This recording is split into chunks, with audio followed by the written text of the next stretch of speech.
पवित्र श्रीमद् भागवत गीता, पवित्र चारों वेद, पवित्र कुरान शरीफ, पवित्र बाइबल, पवित्र गुरु ग्रंथ साहिब, पवित्र कबीर साहिब की वाणी में छुपे हुए गूढ़ रहस्य अर्थात तत्व को जानने के लिए कृपया अवश्य सुनिए जगत गुरु तत्वदर्शी संत रामपाल जी महाराज के मंगल प्रवचन।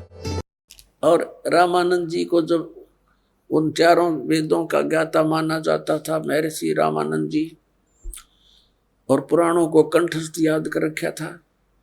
बाल ब्रह्मचारी और 104 वर्ष का हो गया था डले ढोते ने, जब परमात्मा में लेते और सतलोक दिखाकर वापस छोड़ा था, अपनी सतीथि से परिचित करा कर जब कहा था, तुम साहेब तुम संत हो, तुम सतगुरु तुम हंस, गरीब दास तेरे रूप बिना और न दूजा अंश। तुम साहेब तुम संत हो, तुम ही साहेब माने परमात्मा हो, और तुम ही वास्तव में जो आपके अंदर गुण है एक संत, तुम ही वो संत हो, और तुम ही सतगुरु हो। सतगुरु माने सच्चा ज्ञान देने वाले। तो अब देखिएगा, ये उल्टा लटका हुआ संसार रूपी वृक्ष है। परमात्मा ने बताया था, अक्सर पुरुष एक पेड़ है जो जमीन से बाहर दिखाई देता है, वो पोर्शन उसको वृक्ष बताते हैं, कहा जाता है। ये समझ लो एक वृक्ष है, और ये तना ये अक्षर पुरुष है, इसको परब्रह्म भी बोलते हैं। इतना पोर्शन समझो इस संसार रूपी वृक्ष का, और इसमें से एक मोटी डार निकली है, वो सरपुरुष है। ये अक्षर पुरुष, ये सरपुरुष, ये सरपुरुष, ये इतना है। इसके फिर 3 शाखा होगी। ये तीनों देवा शाखा हैं भाई, पाते रूप संसार। अक्षर पुरुष एक पेड़ है, निरंजन वाकी डारे। सरपुरुष को निरंजन भी कहते हैं, ज्योति निरंजन काल। सर ब्रह्म भी कहते हैं इसको, सरपुरुष भी इसी का, काल ब्रह्म भी। ये तो डार है। और तीनों देवा शाखा हैं भाई, पाते रूप संसार।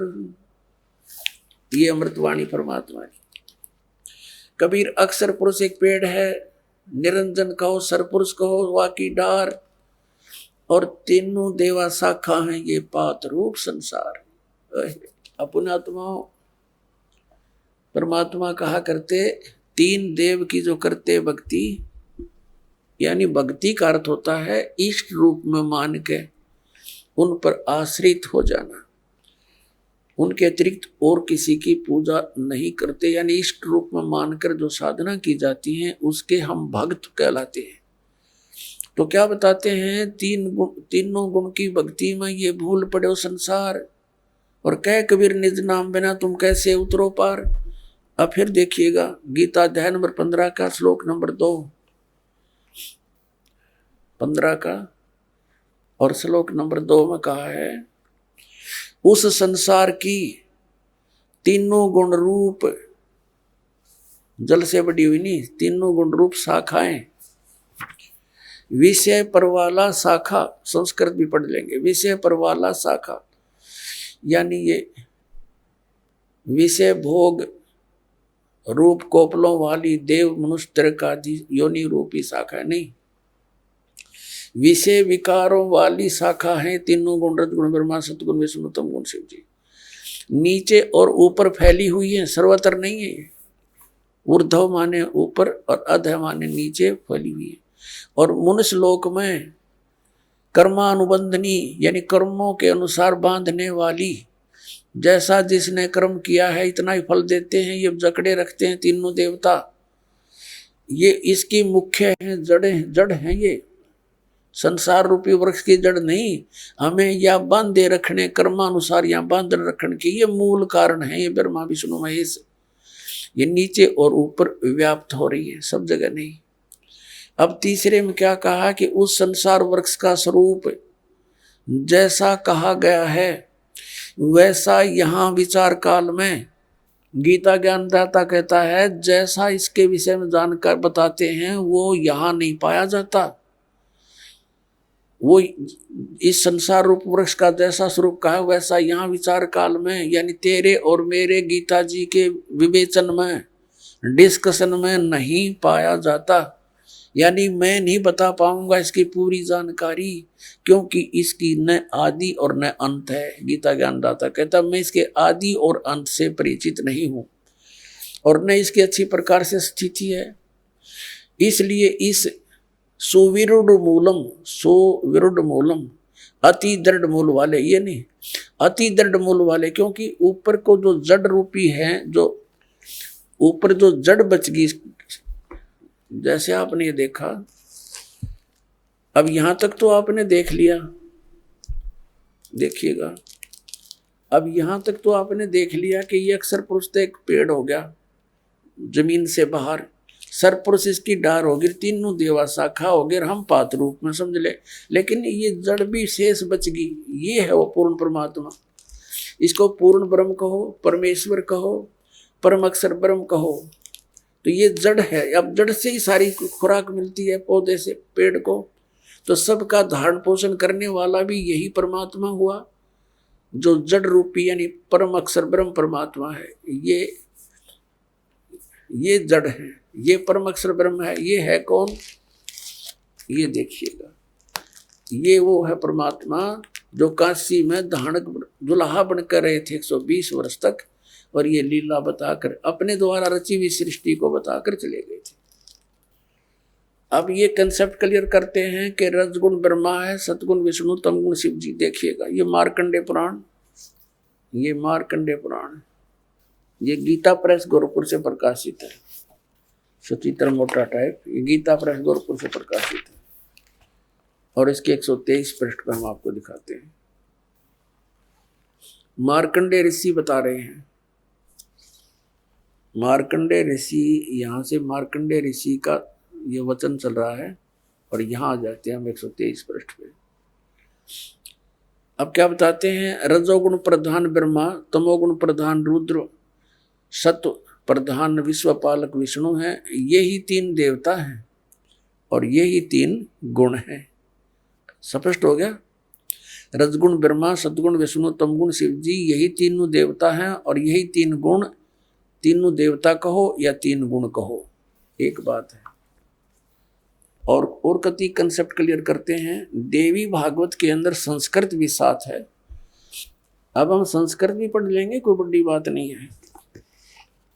अथ श्रीमद देवी भागवत सभाष्टिकम समात्यम, खेमरा श्री कृष्ण दास प्रकाशन, मुंबई से ये छप। इसके 3रे स्कंद के 11वें पृष्ठ पे ये 3रा स्कंद है। अथ श्री मद देवी भागवते भाषा टीका युक्ते 3य स्कंद प्रारंभते। ये 3रा स्कंद प्रारंभ होता है संस्कृत सहित और टीका सहित है।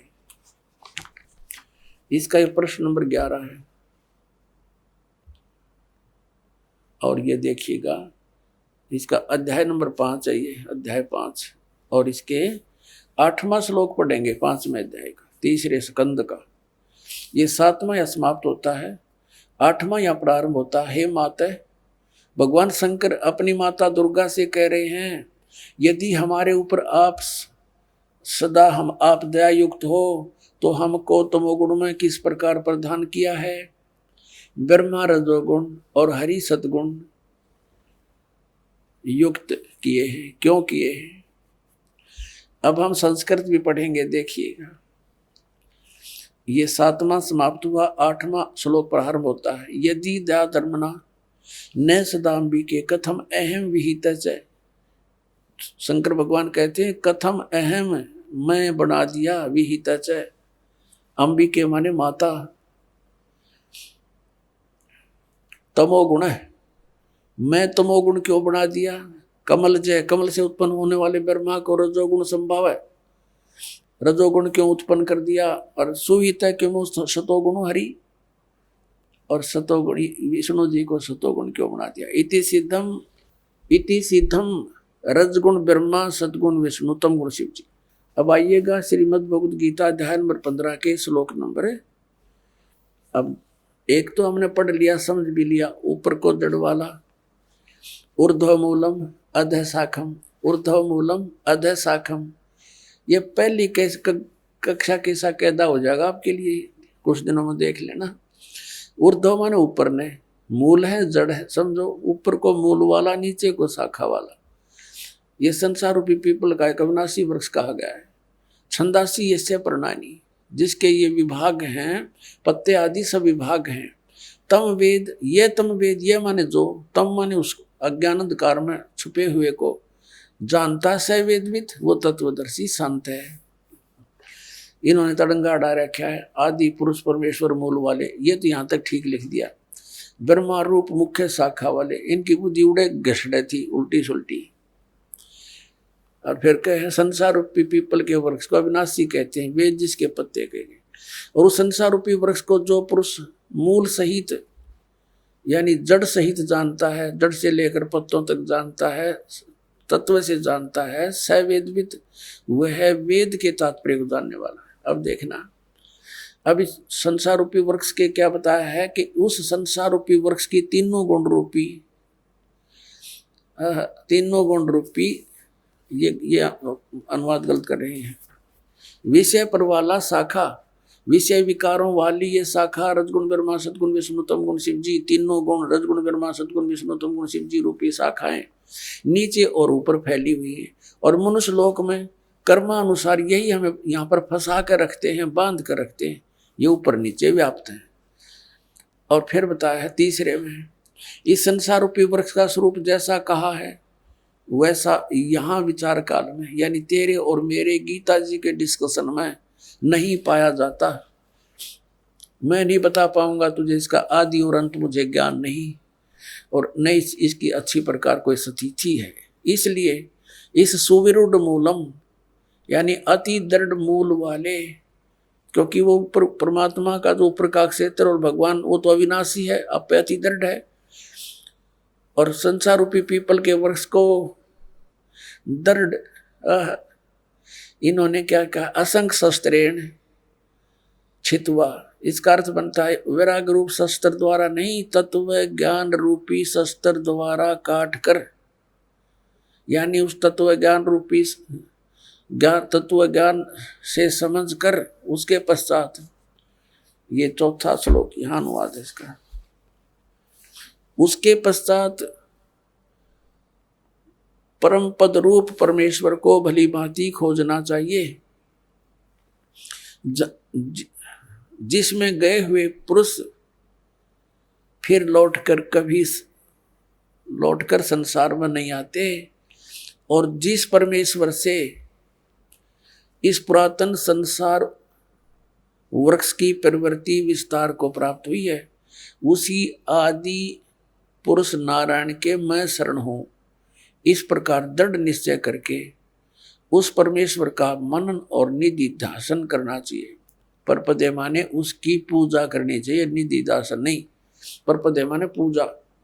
अब यहाँ क्या हो गया इसका अर्थ, इसका सीधा सा अर्थ हो गया गीता ज्ञानदाता अपने से अन्य किसी समर्थ परमात्मा की शरण में जाने को कहता है, और उसकी पूजा कर और सब बातें त्याग दे, यानी अपनी पूजा को भी मना करता, केवल उसी की पूजा कर जिसने संसार रूपी वृक्ष की रचना की है, जिससे संसार रूपी वृक्ष की प्रवृत्ति विस्तार को प्राप्त हुई है। अपने आत्माओं गीता ज्ञान दाता अपनी स्थिति बताता है अर्जुन, चौथे अध्याय के 5वें और 9वें श्लोक में, दूसरे अध्याय के 12वें श्लोक में, 10वें अध्याय के गीता जी के दूसरे श्लोक में, कि अर्जुन तेरे और मेरे बहुत जन्म हो चुके हैं, तू नहीं जानता मैं जानता। मेरे जन्म और कर्म अलौकिक है। इससे सिद्ध हो गया कि गीता ज्ञान दाता तो स्वयं कह रहा मैं नाशवान हूं, तो उस नाशवान की भक्ति करके वो उस स्थान को कैसे प्राप्त कर सकता जहां जाने के बाद फिर लौटकर संसार में नहीं आते। तो इससे सिद्ध हो गया कि गीता ज्ञान दाता से कोई अन्य परमात्मा है, और उसकी साधना करने से ही ये जन्म और मृत्यु का दीर्घ रोग कटेगा। और जब तक जन्म और मृत्यु का रोग नहीं कटेगा तो हम सुखी नहीं हो सकते, मोक्ष हमारा मोक्ष नहीं हो सकता। हम यहाँ बंधन में बंधे हुए कर्मों के बंधन से, और सतलोक में जाने के बाद हमारे ऊपर किसी प्रकार का कोई दबाव नहीं। अपनात्माओं जैसे ये अन्य संत बताते हैं कि परमात्मा वहां निराकार है, सतलोक में प्रकाश ही प्रकाश है, फिर हम टींडे लाएंगे उस प्रकाश में, क्या कराएंगे जाके भाई? उसमें डूब कर मर जाएंगे। वह कुछ एक आध शर फरानों का वो बूंद सी घूमती है प्रकाश में, महात्माएं वहां मौज मारती है। बूंदा ने के मौज हो बता, उस मछली घूमे आकर जल में धके खाती अंडे। वहां जैसी ये सृष्टि है एज इट इज है वहां पर, लेकिन उनका मटेरियल नाशवान नहीं है। शरीर जो है प्रत्येक नर नारी का अमर शरीर है, युवा शरीर है, कभी वृद्ध नहीं होते, कोई रोग नहीं, किसी चीज का अभाव नहीं। अब यहाँ क्या करते हैं हम, जिसके पास थोड़े से पैसे हो जाएं, बच्चों की हो जाएं छुट्टियां, फिर धक्के खान जाएंगे हम शिमला और कुल्लू और मनाली में सैर सपट्टे करने के लिए। और वहां कितने दिन रहेंगे? 5-4 दिन के बाद जेब खत्म हो जाए, फिर वापस वहीं आकर के सारा दिन उसी गर्मी में फिर रहना। तो हम इन सैर सपट्टियां वहां करा कराएंगे सतलोक में, कभी ना कोई काम करना, ना मृत्यु होनी, ना बुढ़ा वृद्ध अवस्था आनी, ना राग द्वेष कति नाम मात्र का नहीं है। पर अपना आत्मा यहाँ तो ना जाने कितना अच्छा आदमी दिखता और के बिजली डाल दे 1 मिनट में घर के ऊपर, परिवार सदस्य के कोई मुकदमाएं कर दे, कोई और पैसे लेकर ना दे, खेचा तानी लट्ठम लट्ठा मुकदमेबाजी। तो वहां ऐसा कुछ नहीं है। और पुण्यात्मा यहाँ देख लो आप, हम बूढ़े ना हो और मौत ना हो, चाहे हमारा कितना दुख आ जाओ कोई प्रॉब्लम नहीं, हम तो क्यों कति आदत आदि बन गया इसके साथ खेचम खेचा रहने के। तो वहां तो कोई दुख भी नहीं, तो वहां की रुचि बनेगी आपकी। अब यहाँ तो डेथ होनी है, यह तो आप पल्ला गांठ मार लो, आप ना समझ में आओ तो भी यह तो होनी है, ये तो अंडरस्टूड है, सबने मालूम है। और फिर यहाँ जिस कोठी और बंगले और पुत्र और पुत्रियों को, इन कारों को आप अपना मान रहे हो, ये आपकी कहाँ है? मृत्यु होते ये तो खत्म आपसे, फिर इनकी आशा क्या रखेंगे? क्योंकि यहाँ इस ज्ञान से आपकी आशा हटेगी और यह सच्चाई के आधार से हटेगी। यहाँ से इनमें कति आस्था नहीं रहते। आप यहाँ कितने सुख से रह रहे हो, आपको पता चल जाएगा ये ठिकाना ठीक नहीं। तो फिर हम क्यों ना रुचि, फिर यहाँ से आशा हटेगी तो वहां लगेगी। और जहां आशा तहां वासा हुई, मन कर्म वचन सुमरियो सोई, तो उसमें रुचि बनेगी आपकी। ये कोई कितनी बात बनाता हो, वहां लीन हो जाएंगे। लीन कौन होना चाहेगा लीन? ये तो कहने की बातें हैं। तो परमात्मा ने आकर के वो ज्ञान दिया और आंखों देखा, उन महापुरुषों ने बताया जिन्होंने परमात्मा को देखा, वहां से वापस आके बताया कि वो, लेकिन उन्होंने ऐसे कोड वर्डों में लिखा है, वो जनसाधारण को समझ नहीं सकता। उसके लिए टीचर की आवश्यकता छोड़ गए भगवान कबीर साहब कि गुरु बिन माला फेरते, गुरु बिन देते दान, गुरु बिन दोनों निष्फल हैं, चाहे पूछो वेद पुराण। गुरु बिन वेद पढ़े जो प्राणी, समझे न सार रहे अज्ञानी। गुरु बिन काहू न पाया ज्ञाना, जो थो था बुस छड़े मूड किसाना। तो गुरु के को इतना महत्व इसलिए दिया कि वो ऐसे कोड वर्डों में लिख गए परमात्मा कबीर साहब अपनी वाणी को लिखवा गए कि कबीर पंथी नहीं समझ सके, क्योंकि काल ने कहा था कि तेरे नाम से मैं 12 पंथ चलाऊंगा, 12 पंथ करूं मैं साजा, नाम तुम्हारा ले करूं आवाजा। 12 पंथ नाम जो ले ही, हमरे मुख में आन समोई। और अनेक पंथ चलाऊं, या विद जीवों को भरमाऊं। जाओ जोग जीत संसारा, जीव न माने कहा तुम्हारा। जीव तुम्हारा कहा न माने, हमारी ओढ़ हो बाद बखाने। अब ये कबीर पंथी नहीं समझ सके परमात्मा की महिमा को, और कबीर सागर न पढ़ रहे, कबीर वाणी पढ़ रहे न तो पीढ़ी की पीढ़ी चलेगी इनकी 1500 साल में, और ये कख नहीं समझ सके सतलोक और सतपुरुष के बारे में। इसलिए आदरणीय धर्मदास साहिब जी से परमात्मा ने कहा था, धर्मदास मेरी लाख दुहाई, ये मूल ज्ञान की तरह बाहर ना जाए। मूल ज्ञान बाहर जो पढ़ी या बिचली पीढ़ी हंस नहीं तरही। तो इसलिए परमात्मा ने इस काल के साथ आंख मचौनी करके और अब आपको शिक्षित बनाना पड़ा ना। ये विष आपको कतई नहीं खान दे भगवान। चौथा युग बीत गया था, ये विष हमारे निकट नहीं आने दिया है शिक्षा का। इतनी बेईमान बनाती है ये। लेकिन अब काल ने कहा था उनको इतना गिरा दूंगा, नकली पंथ अपने नाम से तेरे नाम तो कबीर नाम से पंथ चलवा दूंगा हैं। और कबीर कबीर सदगुरु है, कबीर साहब हैं, हम कबीर पंथी हैं, गीत गाया करेंगे। उनके पास मंत्र वो है नहीं जिससे मोक्ष होगा, तो मेरे मुंह में फंसे रहेंगे। उन 12 उन पंथों में जो नाम लेगा वो मेरे ही मुख में रहेगा। अब परमात्मा ने दया करी, पुण्यात्माओं इस दास को भेज दिया अपना रिप्रेजेंटेटिव बना के, और वो बुद्धि दे दी उस दास को परमात्मा ने। कबीर जी ने अपने द्वारा लिखे हुए उन कोड वर्डों को अब इस दास के द्वारा सार्वजनिक करा रहा आपके सामने।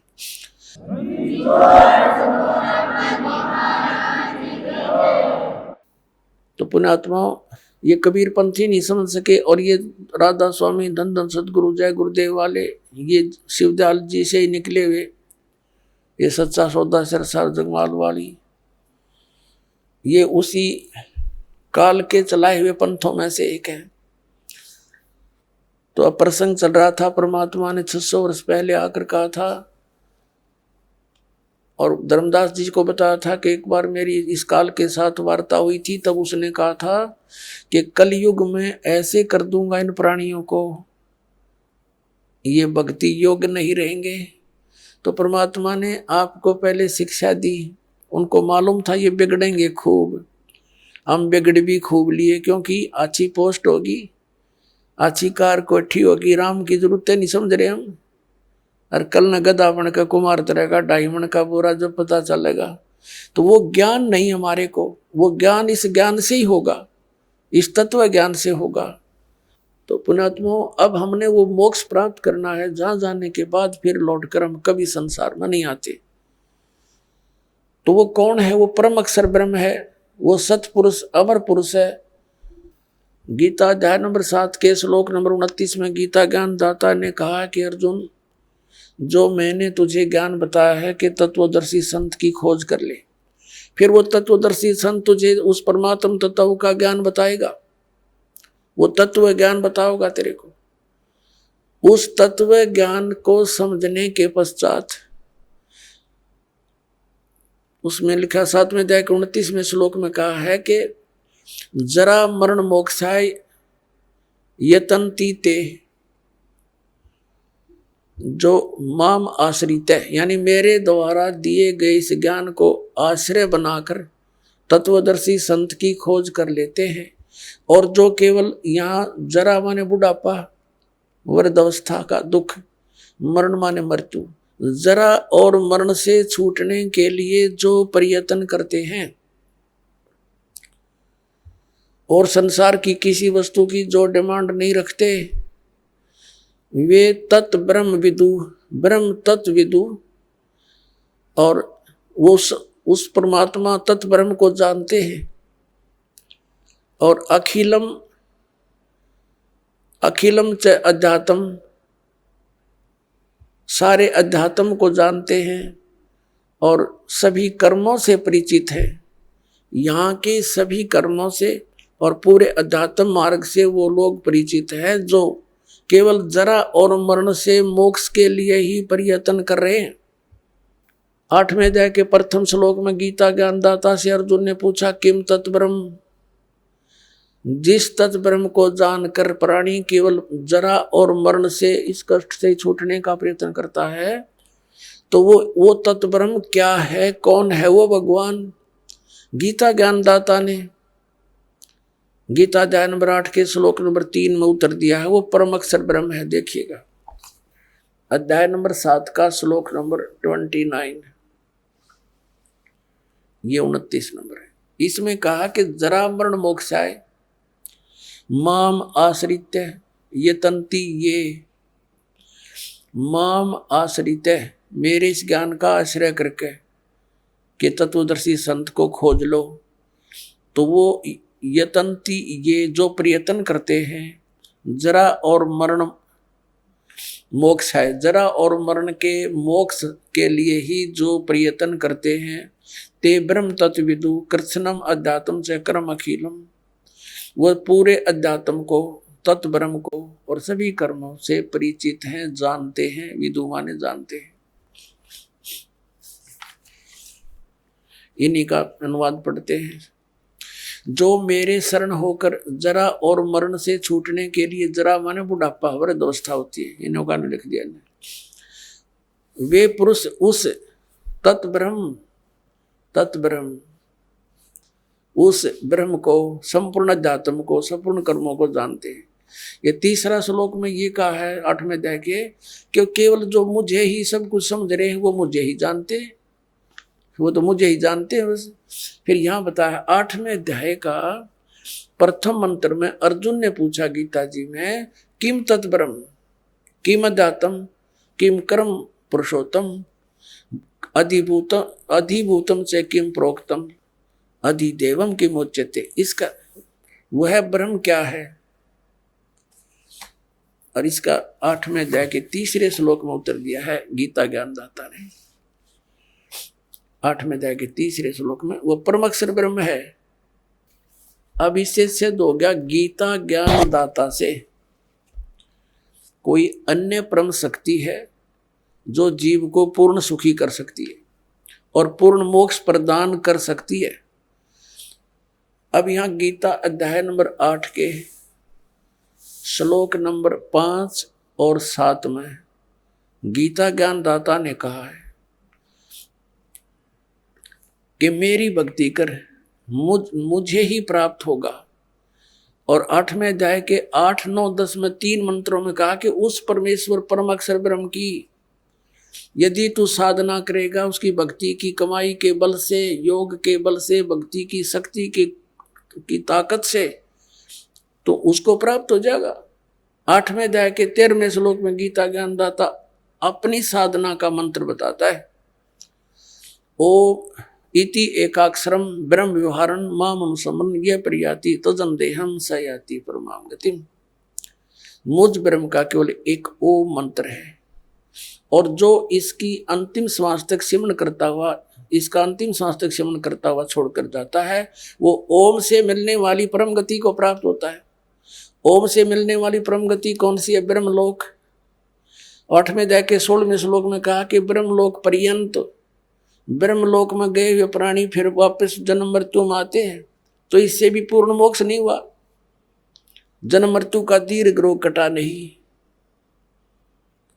फिर 17वें अध्याय के 23वें श्लोक में गीता ज्ञानदाता ने कहा है उस परम अक्षर ब्रह्म के पाने का, ओम तत्सदिति निर्देश ब्रह्मण तिर्विद समर्थ है। ब्रह्मण माने सच्चिदानंद घन ब्रह्म। देखिएगा 17वें अध्याय का 23वां श्लोक दिखाते हैं, अध्याय नंबर 17 और श्रीमद् भगवद गीता ये 23वां श्लोक है। ओम तत्सत इति निर्देश है ब्रह्मण तिर्विदय समर्थ है ब्राह्मणा तेन वेदा च यगा च विहिता पुरा। इसका समझ क्या है? ओम से ओम तत् तत् सत सत, ओम तत्सत ऐसे ये 3 प्रकार का ब्रह्मण माने सच्चिदानंद घन ब्रह्म का नाम कहा है। ब्रह्मण माने सच्चिदानंद घन ब्रह्म कर रहे हैं, यानी परम अक्षर ब्रह्म समझो इसको, परम अक्षर ब्रह्म का नाम है यो। अब हम फिर आते हैं वापस 8वें अध्याय के, अध्याय नंबर 8 के ही वापस आ जाते हैं। ये देखिएगा 13वें श्लोक पे ये देख, 8वां अध्याय गीता जी का, और ये 13वां श्लोक यहाँ पर है, 13वां। अब हम संस्कृत भी पढ़न जोगे हो गए, ऐसी बात नहीं, देवनागरी लिपि है या। ओम इति एकाक्षरम ब्रह्म व्यवहारण माम अनुसमरण ये प्रयाति तजंदेहम स याति परमाम गतिम। अब ये गीता ज्ञानदाता कहता है कि माम ब्रह्म, मुझ ब्रह्म का, ओम इति, ओम यह एकाक्षरम, एक अक्षर है, नथिंग एल्स, व्यवहारण अनुसमरण यानी उच्चारण करके सिमरण करता हुआ, यह याति तजंदे प्रियाति तजंदे, हम जो शरीर छोड़कर जाता है इसका सांस सुमन करता हुआ, यह याति परमाम गतिम, वह परम गति को प्राप्त होता है। यहां से शुरू होता है ओम ओम। जो पुरुष ओम इस एक अक्षर ब्रह्म को उच्चारण करता हुआ और उसके अर्थ स्वरूप मुझ निर्गुण ब्रह्म का चिंतन करता हुआ शरीर को त्याग कर जाता है, वह पुरुष परम गति को प्राप्त होता है। ओम से होने वाली परम गति वो कौन सी है? ब्रह्मलोक। ब्रह्मलोक में गए हुए प्राणी फिर पुनरावृत्ति में आते हैं। देखिएगा 8वें अध्याय का यही फिर 16वां श्लोक। हे अर्जुन, ब्रह्मलोक पर्यंत सब लोग पुनरावृत्ति में हैं। ये स्टार लगा के इन्होंने यह विश्लेषण भी किया है। अर्थात जिनको प्राप्त होकर पीछे संसार में आना पड़े, वहां जाकर भी फिर वापस संसार में आना पड़े, ऐसे पुनरावृत्ति बोलते हैं इसको। पुनरावृत्ति, इसका विश्लेषण किया, पुनरावृत्ति का अर्थ डिफाइन किया इन्होंने। तो इससे सिद्ध हो गया कि ब्रह्मलोक में गए हुए प्राणी भी वापस आते हैं, ओम नाम का जाप करने वाले। आगे गए ना बावड़े, रहते भी सब जाही, बिन साहेब की बंदगी कहीं छोड़ ठिकाना नहीं।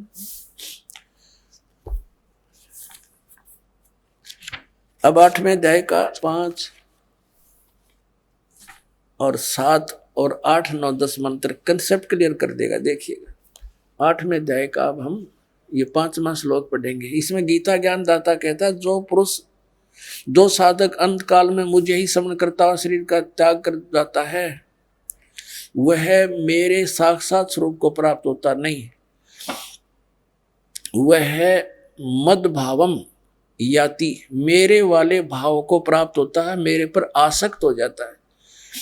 और इसमें कुछ संशय नहीं। 6 में ये बताया है कि जो अंत समय में जिस भी भाव में भावित रहता है, अंत समय में उसी को प्राप्त करता है मृत्यु को प्रांत।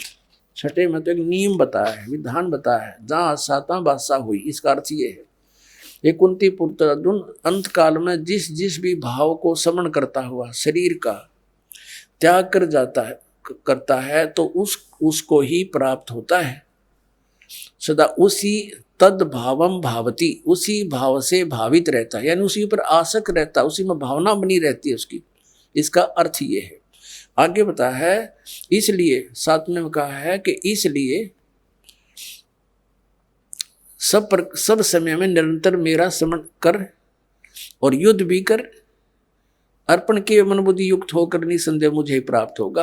अब इसमें क्या बताया है कि ये एक नियम है, अंत समय में जिस पर आसक्त, जिसमें आशा रख के शरीर छोड़कर जाता, अंत उसके बाद उसी के पास पहुंच जाता है। अब कहता तू सब मुझे प्राप्त करना, मेरे को प्राप्त करना है तो मेरे में मन वाला हो, मेरी ही साधना कर, युद्ध भी करना पड़ेगा। यहां तो युद्ध करना पड़ेगा मेरी शरण में रहेगा तो। और युद्ध करने वाले को फिर शांति सौंपने में नहीं। इससे सिद्ध है ओम नाम के जाप करने वाले को शांति नाम की चीज नहीं। इसलिए 18वें अध्याय के 62वें श्लोक में कहा कि अर्जुन तू सर्वभाव से उस परमेश्वर की शरण में जा, उस परमेश्वर की कृपा से ही तू परम शांति को और शाश्वत स्थान यानी उसे सनातन परम धाम को प्राप्त होगा। इससे सिद्ध हो गया कि गीता ज्ञानदाता कहता है मेरी शरण में रहना तो युद्ध करना पड़ेगा तुझे। अब तू सोच ले, तो जहां युद्ध करना वो शांति नाम की चीज नहीं है।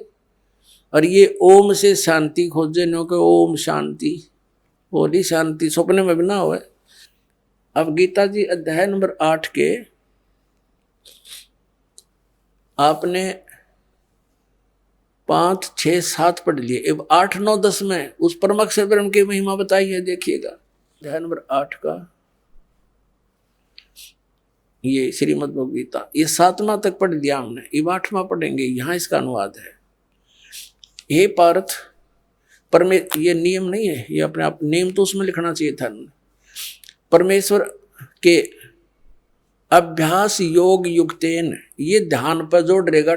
ध्यान के अभ्यास रूप योग से युक्त नहीं, नाम से, नाम बता रखा ओम तत्सत। अब जैसे ये परमात्मा के उस लोक को पाना है हमने जहां जाकर सुखी होंगे। परमात्मा तो यहाँ आते रहे हैं, हमें दर्शन भी होते रहे हैं, वो बता कर गए ऐसे साधना करो, इस साधना से इस तरीके से तुम उस स्थान को प्राप्त होगे जहाँ जाने के बाद फिर लौट कर नहीं आना। तो उसके लिए मजदूरी है या साधना हमारी। जैसे हैंडपंप लगाना है, हैंडपंप किस लिए लगाना है? क्योंकि हमने जल, हमारा इष्ट है, हमने जल चाहिए और जल पृथ्वी में, उसके लिए हैंडपंप लगाने के लिए जो भी हमने इंस्ट्रूमेंट यूज किए हैं, बुक की, पाइप और जितने भी ये सारा कुछ प्रोसेस जो है उसके पाने का, यह हमारी साधना है या पूजा नहीं है। पूजा तो हम उसकी जल की कर रहे हैं जिसको पाना है हमने। तो ये मंत्र जो है ओम तो इस ब्रह्म का और तत् ये अक्षर पुरुष का। अक्षर पुरुष एक पेड़ है, निरंजन वा की डार, तीनों देवा शाखा है, ये पात रूप संसार।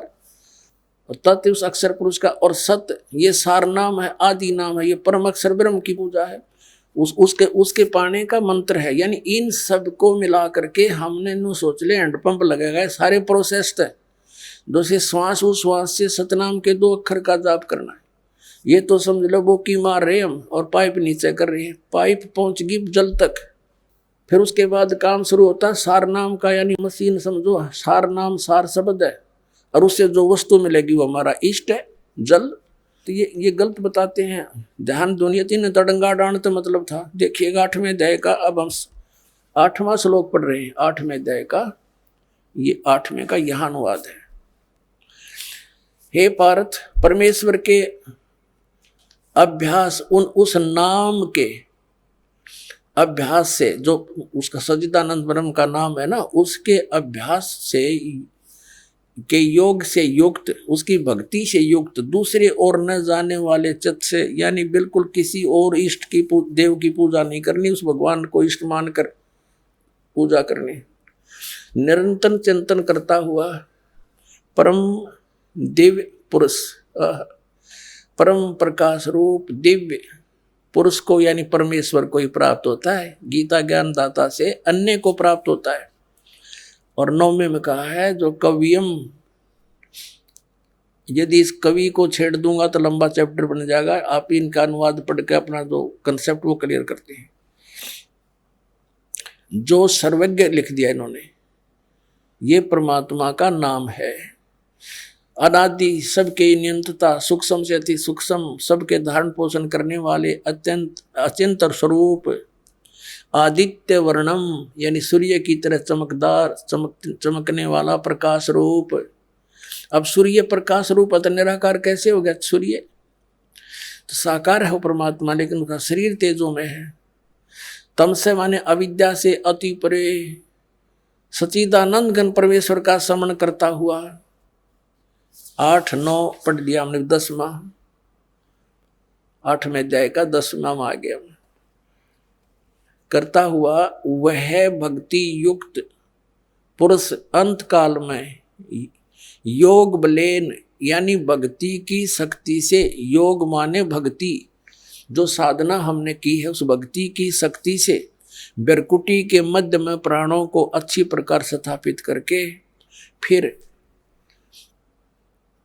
निश्चल मन से श्रवण करता हुआ उस दिव्य परम पुरुष, दिव्य रूप परम पुरुष परमात्मा को ही प्राप्त होता है। उस परमात्मा को, परम अक्षर ब्रह्म को प्राप्त होता है।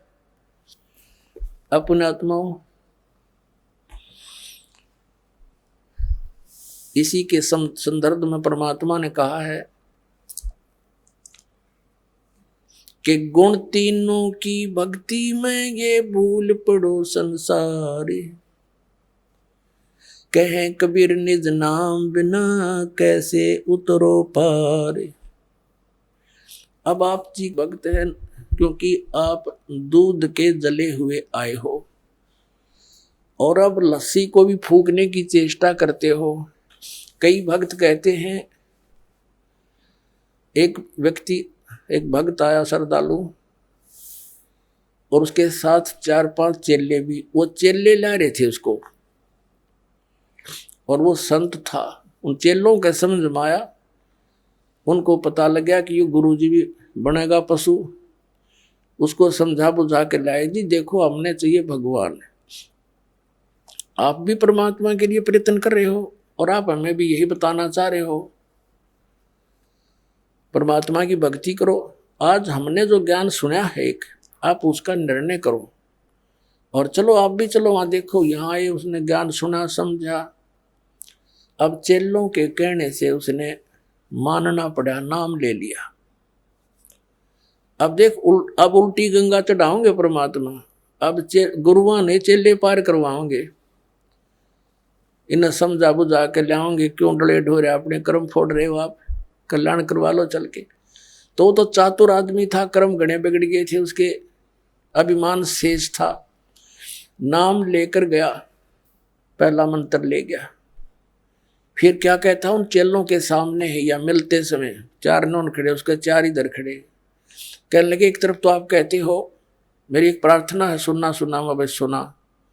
एक तरफ तो कहते हो इनकी पूजा नहीं करनी है, अरे मंत्र वही दे रहे हो, देखो भाई देखो।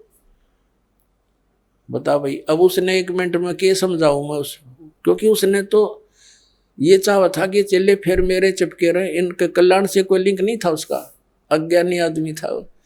अपने आत्माओं ये भक्ति नहीं दे रहे हम इनकी। अब जैसे हम विदेश में गए हुए हैं और वहाँ के जो प्रबंधक हैं, जैसे हमने किसी से कनेक्शन ले रखा बिजली का, किसी से टेलीफोन का और किसी से गैस का, पानी का या बैंक लोन ले रखा है, तो उनका जो कर्जा वापस दे रहे हैं, देना है, तो क्या उनकी हम पूजा कर रहे हैं? वो तुम्हारा एक इंसानियत के नाते परम करते हो बनता है, उनका टैक्स दें, बिजली वालों का बिल भरे, वो हमारा कनेक्शन जारी रखे। ये क्या उनकी पूजा थोड़ी कर रहे हैं, एहसान थोड़ा हम कर रहे हैं उन पर। हम पैसे दे रहे हैं और उनसे ले रहे हैं, और वो क्या आसान कर रहे हैं हमारे ऊपर। तो इतनी समझ रहेगी, अभिमान छूटता नहीं प्राणी का। तो ये कंसेप्ट क्लियर करना चाहता है दास के हम इनकी पूजा नहीं करते। हम पूजा तो कबीर परमात्मा की करते हैं, उस सतलोक में जाने की करते हैं। उसके लिए जो जो भी क्रियाएं हमने करनी है वो क्रियाएं कर रहे हैं हम। ये अब इनकी मजदूरी कर रहे हैं, साधना कर रहे हैं, पूजा नहीं कर रहे हम। अब कैसे कर रहे हैं? पहले तो ये कंसेप्ट करते हैं क्लियर कि 3 देव की जो करते भक्ति उनकी कदे ना होवे मुक्ति। अब ये तो है सही साधना, ऐसे करने से लाभ होगा, गीता ज्ञानदाता कहता है। और जो इन तीनों देवताओं तक की पूजा करते हैं, 7वें अध्याय के 12 से लेकर और 15 तक रजगुण ब्रह्मा, सतगुण विष्णु, तमगुण शिव जी की जो साधना करते हैं, इन्हीं को इष्ट मानकर पूजते हैं, उनके लिए कहा है। जो इनको फाइनल गॉड मान रहे हैं, कंप्लीट गॉड, तो उनके लिए कहा है कि वो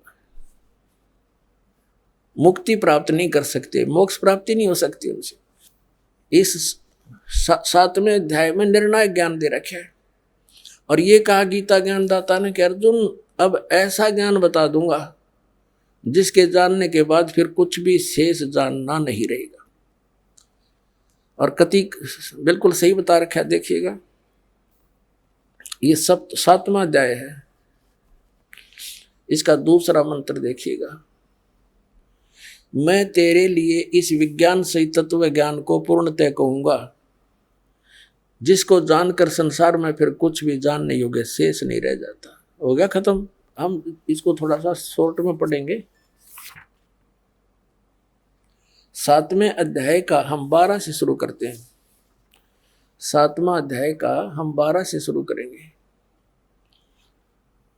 ये 12वां श्लोक। अभी और भी जो सतगुण से उत्पन्न होने वाले भाव हैं और रजोगुण से तथा तमोगुण से उत्पन्न होने वाले भाव हैं, उन सब को मुझसे ही होने वाले हैं ऐसा जान, परंतु वास्तव में उनमें मैं और वे मुझ में नहीं है। अब अभी ताजा ये सिद्ध किया आपको कि रजगुण ब्रह्मा है, सतगुण विष्णु, तमगुण शिव जी। तो इन तीनों गुणों से क्या होता है? रजगुण ब्रह्मा से के दबाव से, इसके प्रभाव से, रजोगुण के प्रभाव से हम संतानों उत्पत्ति करते हैं। यहाँ के ठाठ बाट की हमारे अंदर एक जबरदस्त प्रेरणा बनती है, ये रजोगुण के प्रभाव से बनती है। और फिर सतीथि सतोगुण प्रभाव से एक दूसरे में ममता मोह फंस जानी, जबरदस्त जकड़े जाते हैं। और तमोगुण का अपना पता ही है, क्रोधाना, ये भगवान शंकर के विष्णु जी के तमोगुण से है। तो क्या बताया है कि इन तीनों गुणों से जो कुछ भी हो रहा है, सतीथि सृष्टि, सतीथि और संहार, इसका निमित्त मूल कारण तो मैं हूं, लेकिन मैं इनमें नहीं, ये मुझ में नहीं, क्योंकि ये इनसे अलग रहता है, अपने पुत्रों से भी गुप्त रहता है। ये काल के पुत्र हैं, रजगुण ब्रह्मा, सतगुण विष्णु, तमगुण शिव जी। तो ये क्या बता रहा है आगे देखिएगा। 7वें अध्याय का 13वां श्लोक पढ़ेंगे। 12वां हमने पढ़ लिया। गुणों के कार्य रूप सात्विक, राजस, तामस, इन तीनों प्रकार के भावों से सारा संसार, प्राणी समुदाय मोहित हो रहा है। इन तीनों गुणों से परे मुझ अविनाशी को नहीं जानता। अब इस कितना कह रहा है कि ये तीनों गुणों के, रजगुण ब्रह्मा, सतगुण विष्णु, तमगुण शिव जी से ही जकड़ी हुई इनकी बुद्धि, इनसे ऊपर ब्रह्म मुझे भी ना जानते, इनसे अधिक लाभ मैं दे सकता हूं। आगे देखना 14वें में क्या किया। अध्याय नंबर 7 के श्लोक नंबर हम 14 को पढ़ रहे हैं। क्योंकि यह अलौकिक अति अद्भुत त्रिगुणमयी मेरी माया, रजगुण ब्रह्मा, सतगुण विष्णु, तमगुण शिव जी के द्वारा फैलाया गया जाल बड़ी दुस्तर है, यानी बड़ी खतरनाक है। परंतु जो पुरुष केवल मुझको निरंतर भजते हैं, वे इस माया का उल्लंघन कर जाते हैं, अर्थात इससे ऊपर उठ जाते हैं, जो ब्रह्म साधना करते हैं। अब 15वें में कहा है, इस माया के द्वारा जिनका ज्ञान हरा जा चुका है, रजगुण ब्रह्मा, सतगुण विष्णु, तमगुण शिव जी तक जो सीमित है, तमगुण शिव जी तक जो सीमित है, इन्हीं को इष्ट मानकर पूजते हैं, इनसे आगे किसी की सुनने को तैयार नहीं, और किसी की बात को नहीं सुनते। ये देखिए, वे असुर स्वभाव को, राक्षस स्वभाव को धारण किए हुए मनुष्यों में नीच, दूषित कर्म करने वाले मूर्ख मूढ़ लोग मुझको नहीं भजते। और फिर अपने बारे में बताता है, मेरी भक्ति भी 4 प्रकार के करते हैं।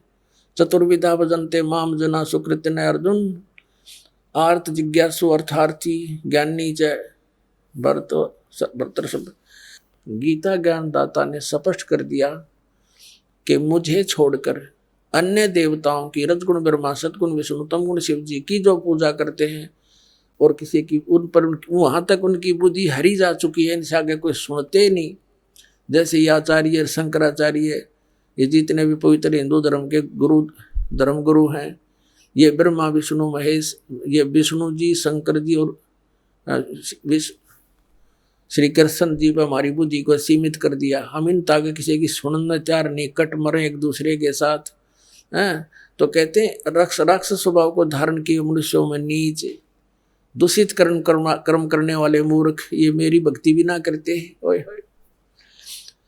अब इनको 4 संज्ञा दे दी एक श्लोक में। राक्षस स्वभाव को धारण किए हुए मनुष्यों में नीच, दूषित कर्म करने वाले मूर्ख। अब थोड़ा सा प्रमाण देते हैं। जैसे हिरण्यकशिपु ने रजगुण ब्रह्मा की पूजा करी थी, अपने पुत्र का शत्रु हो गया, हल्दी की गांठ पाकर पंसारी बन गया और सबको कह दिया मेरी भक्ति करो। अपने पुत्र का शत्रु हो गया, जुल्म गुजारे। फिर परमात्मा ने आकर उसकी छाती तोड़ी, कुत्ते वाली मौत मरा, राक्षस कहलाया, रजगुण ब्रह्मा का उपासक। फिर तमगुण शिव जी का उपासक था रावण, कैसे जुल्म, कैसा दूषित कर्म किया, अपनी ही माता को उठा लाया, पति बनाने की चेष्टा करने लगा, सीता को उठा लाया। यानी शिव का पुजारी अपने बड़े भाई भी, उसके बड़े भाई विष्णु की पत्नी ने उठा लाया। बता अकल। तो इससे दूषित कर्म और क्या करेंगे? दूषित कर्म करने वाले मूर्ख राक्षस स्वभाव को धारण किए, मनुष्यों में नीच। तो चारों उपमा इनके ऊपर फिट होगी। रावण कुत्ते वाली मौत मरा, राक्षस कहलाया। एक भस्मागिरी नाम का तपस्वी था, भगवान तमोगुण शंकर का उपासक। उसके द्वार के सामने, गेट के सामने ऊपर न पैर करके नीचे न सिर, सिरासन पर तपस्या शुरू कर दी, हठ योग। एक दिन पार्वती ने कहा कि भगवान आपका उपासक क्या मांगता दे दो, आप तो समर्थ है। तो शिव जी ने पूछा कि बोल भाई क्या मांगते हो भस्मागिरी। भस्मागिरी ने कहा भगवान वचनबद्ध हो जाओ तो मांगो। शंकर भगवान ने कहा ठीक है भाई तथास्तु, हो गया वचनबद्ध, बोल। एकदम खड़ा हो गया, सीधा ऊपर ने सिर करके कहने लगा भगवान ये भस्म कड़ा दे दो जो अपना हाथ में पहन रखा है। भगवान श्री शंकर जी ने सोचा साधु संत है, जंगल में रहता है, अपनी रक्षा के लिए मांगता होगा, निकाल के दे दिया और वचनबद्ध हो ही गए थे। अब ज्यों ही उस राक्षस के हाथ में वो कड़ा आया, उसी से मैं कह दिया कि होले होशियार शिव जी तुझे मारूंगा, मैं इसलिए साधना कर रहा था और पार्वती को पत्नी बनाऊंगा। हा हा हा हा, एकदम बदल गया थे। और अब देख लिया भगवान शिव ने भी भाई तो बात बिगड़ गई, राक्षस की इसकी वह चेहरा है बदल गया एकदम। तो भगवान शंकर भाग लिए वहां से अपनी जान बचा के। अपने आत्मा में देखो, आगे आगे तो भगवान और पाछे पुजारी, जा खागड़ा जोटे की तरफ आगे।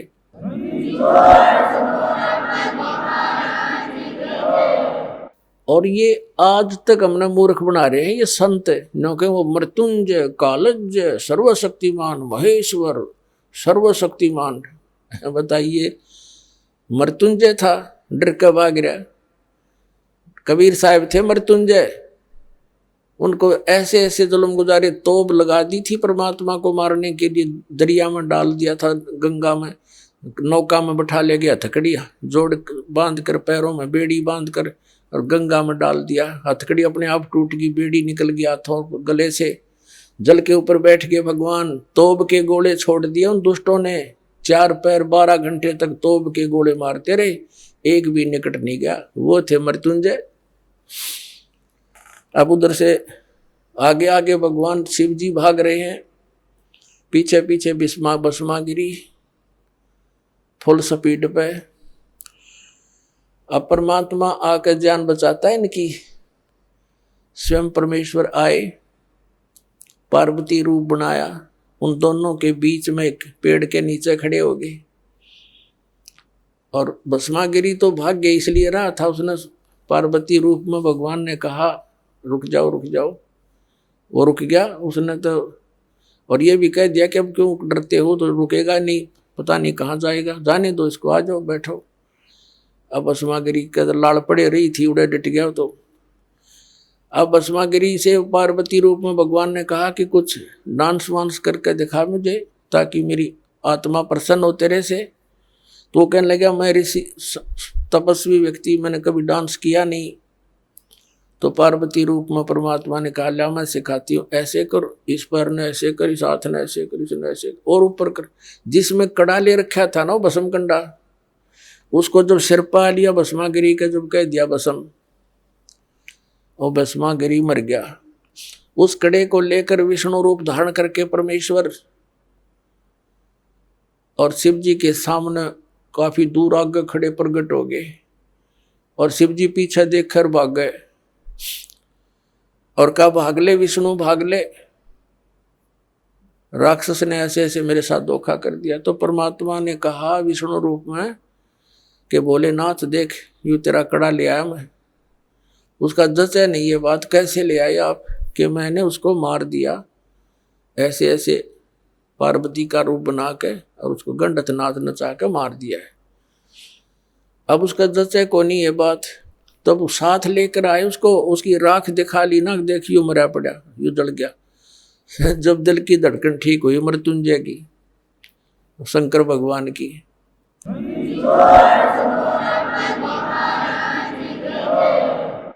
अपने आत्मा इससे भी दुष्ट और कौन होंगे, अपनी माँ के ऊपर नीत डिगा दी।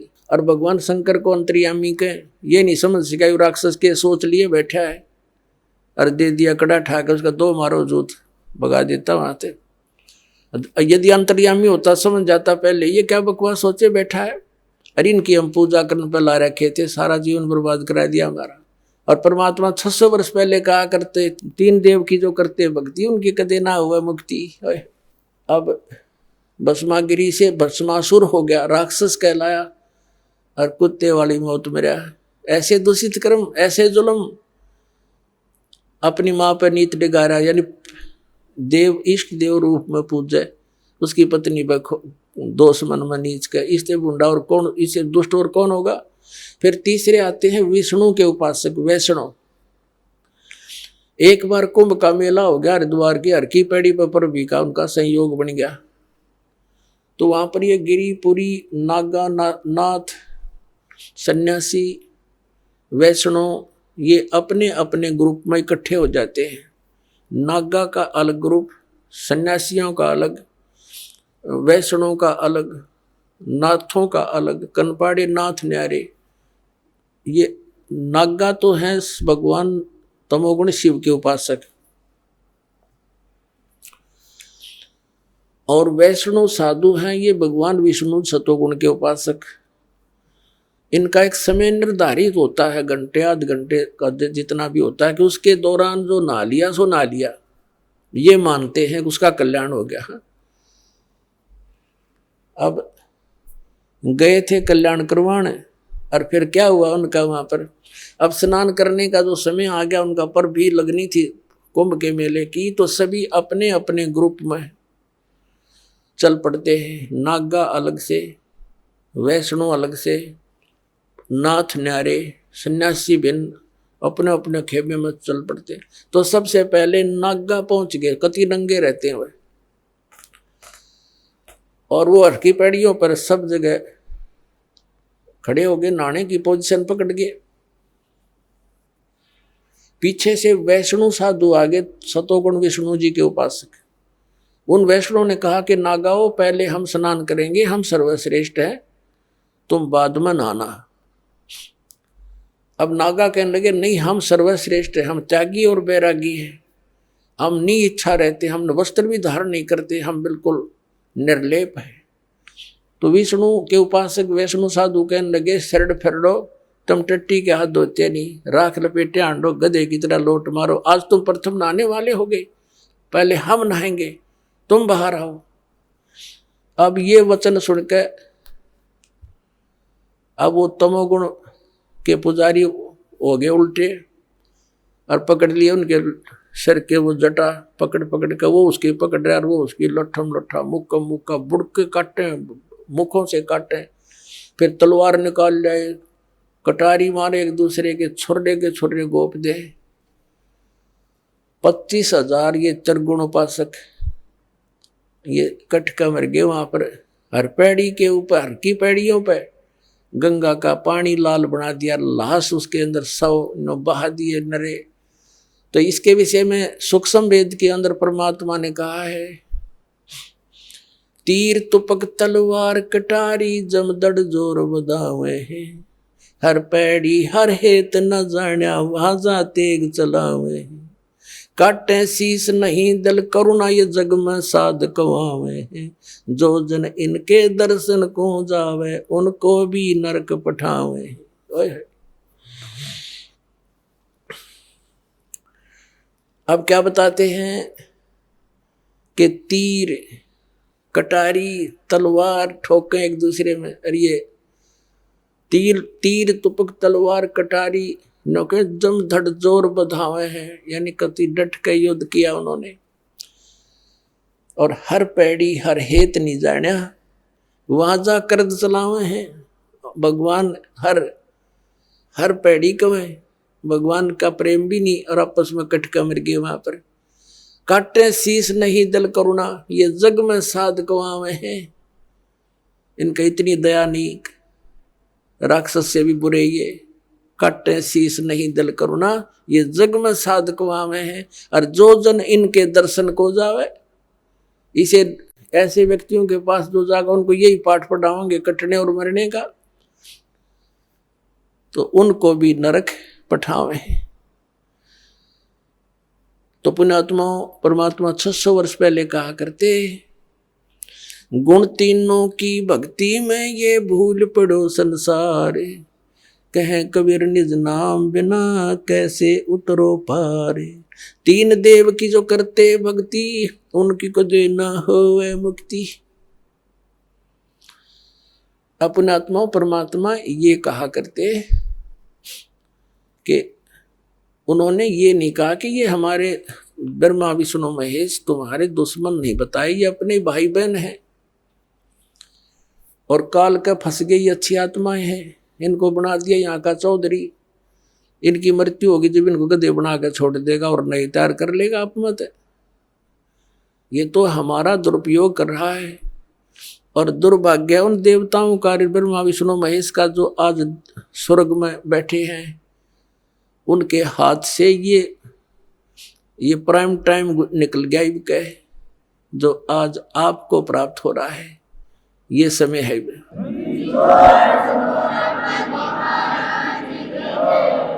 परमात्मा कबीर जी आदरणीय गरीबदास साहिब जी को सतलोक लेकर गए थे। वह सब सतिथि से परिचित करा कर, ब्रह्मा विष्णु महेश की परिचित सतिथि से परिचित करा कर वापस छोड़ दिया। उसके बाद उन्होंने कहा था, तीनों देवा कमल दल बसे, ये ब्रह्मा विष्णु महेश, प्रथम इनकी वंदना फिर सुन सतगुरु उपदेश। उन्होंने कहा था कि ब्रह्मा विष्णु ये तीनों देवा कमल दल में बसते, हमारे कमलों में, इन दलों में अंदर रहते हैं। और प्रथम इनकी वंदना, ये मंत्र जो करते हैं इनकी साधना करते हैं। और फिर सुन सतगुरु उपदेश, सतगुरु के ज्ञान को सुनो और उसका पूरा कंप्लीट कोर्स लो, तब ये बात बनेगी। अब ब्रह्मा विष्णु महेश हमारे कोई दुश्मन नहीं है। कई कहते हैं कि आपके गुरु जी तो ब्रह्मा विष्णु महेश को छुड़वाते हैं। ब्रह्मा विष्णु महेश को हम छुड़वा सकते हैं? हम कोई बालक हैं? अब जैसे ऊर्ध्व मूलम अधः शाखम, ऊपर को जड़ वाला, नीचे को तीनों गुण रूपी शाखा वाला, उल्टा लटका हुआ संसार रूपी वृक्ष है। अब इसमें क्या है? ऊपर को जड़ता पूर्ण परमात्मा, नीचे को तीनों गुण रूपी संसार रूपी वृक्ष की शाखा है। तो क्या कोई शाखा को काट देगा बुद्धिमान व्यक्ति? पेड़ की शाखा को कोई काटने की कहेगा कि इसको तो फेंक दो काट के, फिर लटका के करेंगे बाकी का हम। परमात्मा कहा करते कि जैसे कोई हमने भक्ति रूपी पौधा बीजना है और हम नर्सरी से कोई पौधा लाए, कैसे बीजेंगे? उसको गड्ढा खोदेंगे और उस गड्ढे में उसको जड़ों की तरफ से दबाकर मिट्टी में, फिर उस जड़ों की मूल की सिंचाई करेंगे। तो मूल की यानी जड़ की पूजा करेंगे हम, तो वो पौधा पेड़ बनेगा, उसकी टहनियाँ बड़ी बड़ी हो जाएंगी, तीनों गुण रूपी शाखा। तो उन शाखाओं का फल लगेगा और फल के लिए हम सारा प्रोसेस अपना कर रहे हैं, फल प्राप्ति के लिए हम कर रहे हैं। तो वो हमने तोड़ने नहीं होते, हमने ऐसे करना है, अपनी way of worship according to the spiritual करना है, शास्त्रों के अनुसार करना। देखना, ये समझ लो हम एक पौधा लाए तो ये है बुद्धिमता। जड़ों को गमले में यानी मिट्टी में डाला, दबा दिया और पूजा शुरू कर दी, सिंचाई। ये जड़ कबीर परमात्मा है इस संसार रूपी वृक्ष की। अब ये हमने जड़ों को पूजना है, इन ब्रह्मा विष्णु महेश की पूजा नहीं कर। हम क्या कर रहे हैं? ऐसे कर रहे हैं। यह बता बाल कौड़ा काम कर रखे हमने, हंसी नहीं आवे। हम ऐसी पूजा कर रहे हैं, उल्टा काम कर लिया हमने। ब्रह्मा विष्णु महेश को हम इष्ट रूप में पूज रहे हैं, गमले में ला दिए ब्रह्मा विष्णु महेश और ये पूजा कर रहे हैं। तो कोई क्या कहेगा, समझदार व्यक्ति ने घर सीधा कर ले इसने, और वो लड़े, हट जा दूर खबरदार, तूने क्या कर दिया। अब देखो जड़ छोड़ दी हमने, अब जड़ ऊपर रहेगी तो पौधा, भक्ति रूपी पौधा सूख गया, ये यूजलेस है, ये शास्त्र विधि को त्याग कर शास्त्र विरुद्ध साधना है, ये उल्टा लट बीजा हुआ भक्ति रूपी पौधा। और हमने ऐसे करने को कहा, तो इसमें इसकी पूजा करेंगे भगवान कबीर साहब की, फिर हमारे शास्त्र अनुकूल कर्म बनेंगे। शास्त्र अनुकूल संस्कार होने से ये फल ब्रह्मा विष्णु महेश ने देना हमारे को, क्योंकि यहाँ के ये प्रधान है, इबिन का फल लगेंगे। अब इसका प्रमाण देते हैं। अपने आत्माओं परमात्मा ये कहा करते, तुम साधना ठीक करो और फिर अब आपको लाभ होगा पूरा। अब तुम साधना कर रहे हो उनकी जो आपको कुछ दे ही नहीं सकते। अब जैसे आप किसी फैक्ट्री मालिक की नौकरी कर रहे हो, तो नौकरी उसकी कर रहे हो, आपकी हाजिरी लगकर तनख्वाह बनकर कैशियर के पास आती है, अकाउंटेंट के पास आती है। अब तनख्वाह तो देंगे अकाउंटेंट और वो कैशियर, लेकिन वो देंगे आपका वर्क डन, और वो भी उस मालिक की मजदूरी करोगे। तो यदि उस आप लागे अकाउंटेंट और कैशियर की जूते साफ कर, उसकी प्लेट धोना, वह नौकरी दी छोड़ आपने, वो खाक देंगे आपको, जो कहीं बाजा चोर चाह बिना प्याओ टाइम पे। तो इसी प्रकार हमने पूजा तो करनी है, मजदूरी तो करनी, इष्ट रूप में तो पूजना परमपिता को, कबीर साहब को, और फिर उससे बनेंगे हमारे शास्त्र अनुकूल जितने भी शुभ संस्कार फिर देंगे। यही यहाँ पर जब तक आप यहाँ रहोगे तो यहाँ के ये प्रधान है, इन्होंने हमारा वर्क डन देना है। जैसा कर्म करेगा फल देगा भगवान, इनका ये आखिरी विधान था। तो ये भगवान तो वर्क डन ही दे सकते, इसमें ऐड नहीं कर सकते। और फैक्ट्री मालिक बनवाने के रखे दे दे तोहफे में, यानी परमात्मा हमारे मालिक हैं, मालिक तो कुछ भी दे सकता है। अब और थोड़ा सिखा दिखाते हैं, क्योंकि कंसेप्ट इससे जुड़ा हुआ है। इस गीता जी अध्याय नंबर 3 के, ये श्रीमद् भगवद गीता अध्याय नंबर 3 के आपको दिखाते हैं श्लोक 10 से लेकर 15। ये देखिएगा, श्रीमद् भगवद गीता अध्याय नंबर 3 के और श्लोक नंबर 10। प्रजापति ब्रह्मा ने कल्प के आदि में यज्ञ सहित प्रजाओं को रचकर कहा था, तुम लोग इस यज्ञ के द्वारा, यज्ञ माने धार्मिक अनुष्ठान, शास्त्र अनुकूल वृद्धि को प्राप्त हो। यह यज्ञ तुम लोगों को इच्छित भोग प्रदान करने वाली हो। 11वें में कहा है, यज्ञ के द्वारा देवताओं को उन्नत करो और वो देवता तुम लोगों को उन्नत करें। इस प्रकार निस्वार्थ भाव से एक दूसरे को